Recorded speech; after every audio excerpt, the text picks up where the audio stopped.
Hi friends, this is MD Vegan with a spring curd today. Yeah, I make a curd from cashews and I fermented them.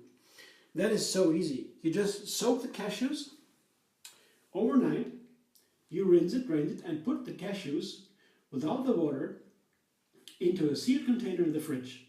There you can sit for 3 days or so, and then they ferment by themselves. You do nothing to do, you see? These are fermented cashews and they're a little bit sour. But you don't need to do that. You could leave the cashews as is. You don't even need to soak them. I did it now a little bit more.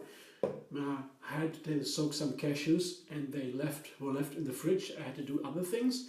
And so but sometimes I do that on purpose. But usually I don't take that much time and just quickly make my recipes. But when you have soaked and fermented, self-fermented cashews, it's a wonderful base for a curd. The sourness from the curd in this fake curd without the fermenting comes from the lemon. I just have 2 cups of cashews and 1 lemon here, of course peeled, and I blend it together with pepper and salt. See, pepper and salt. So I have a nice little treat here. I have lemon, pepper and salt. That's the main second part. The main part is, of course, the fermented cashews. Zack, choop. This is a very nice flavor when they self-ferment. Cashews are very harmless to ferment. Nothing can happen, I guess. It's so easy. They're nice nuts that goes all by themselves. And some other things when you do fermentation, self-fermentation, you can have problems with the bacteria. They are developing fermenting bacteria. They are always in the produce already. They're everywhere. You can't stop them. And then they begin fermentation, and it depends on the produce, on where it is, and who you are, and everything. I don't really understand. The science is still going for that. So there are different kinds of bacteria cultures developing during fermentation. And if it's a bad culture, it can turn out to have a bad flavor. And you don't like to eat that. You don't want to eat that.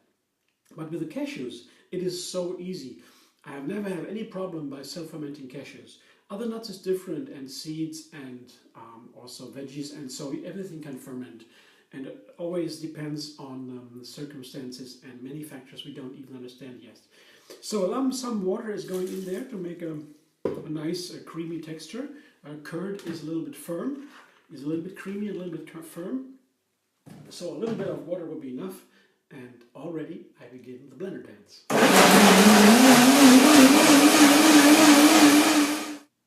I'm back, and I guess the blending has been completed. Yeah, it's a nice creamy texture. I will taste it now before I show you what I do next. Texture is nice. And if you don't soak the cashews, fermented or not, then you make sure that after the blending, when you put the curd into the refrigerator to sit until you have time or opportunity to eat it, it will thicken up, firm up, because it soaks after the blending. Now it won't thicken up anymore because it has already soaked. So that's also an advantage of soaking in advance. Let's taste it now. Wow. Cool. Very nice.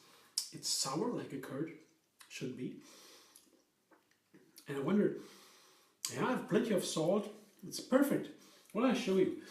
I'll show you what it looks like. I will pour it into my container here, a little bowl. See? And I'll put the rest into later. A little scraper. Okay, don't need to see that now. And here, now, what makes it a spring curd is mainly, here's some chives.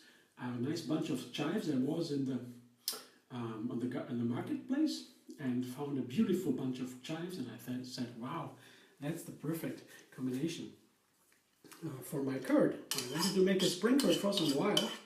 It's a recipe which I got from my mother in the home, and she loved that, these kind of fresh things in the spring, and she always puts other things in there too. I have a spring onion here and a shallot. That's a gentle kind of onion, and it also goes in here. And make sure you put a lot of herbs and onions and spring onions. And if you put other things in there, you are free to do that, of course. Spring curd is not a special recipe with the special ingredients. That's just the way how I do it. Of course, I adapted that recipe from a conventional curd, but this one is with cashews, and I guess it is a very nice for a breakfast with crackers or with vegetable like cucumbers. You can slice cucumbers or carrots and have this wonderful curd with it. Or you can make also potatoes. You can cook some nice potatoes and eat with curd. It's very versatile, very wonderful. Or put it on bread or something else. It's really one of my favorite dishes here. And well, I have so many favorite dishes. And this one is from my home experience many years ago with my mom. Yeah, and now it's my version. I hope you like it, and if you do, you can also tell me.